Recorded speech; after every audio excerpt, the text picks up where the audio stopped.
एक दौर दराज समंदर के दरमियान एक छोटा और प्रासरार जजीरा था जिसे फ्रास्ट बाइट आयल कहा जाता था। ये अपनी बर्फानी खूबसूरती और ख़तरनाक बर्फ़ में रहने वाले मगरमच्छों का था, जिनकी जल्द बर्फ़ की तरह सफ़ीद थी। एक दिन एक नौजवान लड़का जिसका नाम एली था, इस जजीरे पर फंस गया।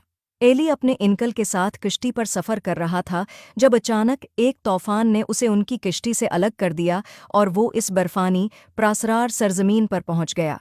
जब एली ने जजीरे की तलाश की तो वो बर्फ की चमकदार गारों और ठंडी हवा से महजूज हुआ, लेकिन जल्द ही इसे खतरे का एहसास हुआ। उसने देखा कि मगरमच्छ इस पर नज़र रखे हुए हैं। एली महफूज जगह की तलाश करने लगा। उसने इस जजीरे की कहानियां सुन रखी थी कि इस जजीरे पर एक खूबसूरत परी रहती है।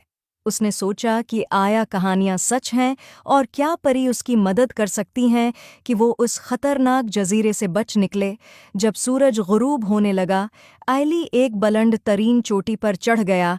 वो सर्दी में कांप रहा था, लेकिन वो खुद को मगरमच्छ से महफूज रखना चाहता था। वो एक दरख्त की शाख पर बैठकर आसमान की तरफ देखने लगा। अचानक आसमान जीते जागते रंगों से भर गया, दलक्ष और जादुई। एली ने अपनी आंखें बंद कर लें और दुआ की कि मैं उस जजीरे से निकल सकूं। एक नर्म, खुशकुन आवाज़ ने उसके आसपास की खामोशी को तोड़ दिया।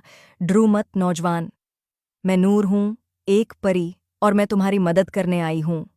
एली ने अपनी आंखें खोलें और एक चमकती हुई शक्ल को अपने सामने झूलता हुआ देखा। नूर के पर्रों में हर रंग की चमक थी। तुम बहादुर हो कि तुमने इतना फासला तय किया, एली, नूर ने कहा। ये जजीरा वाकई खतरनाक है, लेकिन तुम्हारे लिए उम्मीद अभी बाकी है। एली ने पूछा, क्या तुम मेरी मदद कर सकती हो कि मैं अपने घर वापस जाऊं? नूर ने सर हिलाया।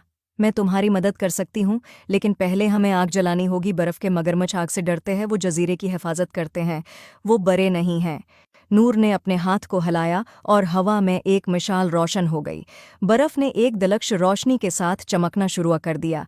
एली ने हैरत से देखा कि मगरमच्छ आहिस्ता आहिस्ता आग से डरकर अपनी छिपने की जगहों में छिप रहे हैं। तुम में एक खास सलाहियत है नौजवान, नूर ने एली से कहा। अब जबकि हमने रास्ता बना लिया है, अब हम एक क्रिस्टल जो जजीरे की जादुई ताकत को कंट्रोल करता है और तुम्हारी वापसी का रास्ता है तलाश कर सकते हैं। नूर और एली एक बर्फानी गार में पहुंच गए, जहां बर्फ के क्रिस्टल की रोशनी गार को भर रही थी। एली ने क्रिस्टल को छुआ। जैसे ही उसने ऐसा किया, इसके इर्द गिर्द रोशनी का रास्ता बनने लगा जो समंदर के पार मीनलैंड तक जाता था। नूर, तुम्हारी मदद के लिए शुक्रिया। आखिरी बार एली ने रोशनी के रास्ते पर अपना सफ़र शुरू किया। जैसे ही एली मेनलैंड पहुंचा, इसने देखा कि फ्रास्ट बाइट आइल इफ़ुक में मध्यम हो रहा था। उम्मीद है आपको स्टोरी पसंद आई होगी। Please like and subscribe.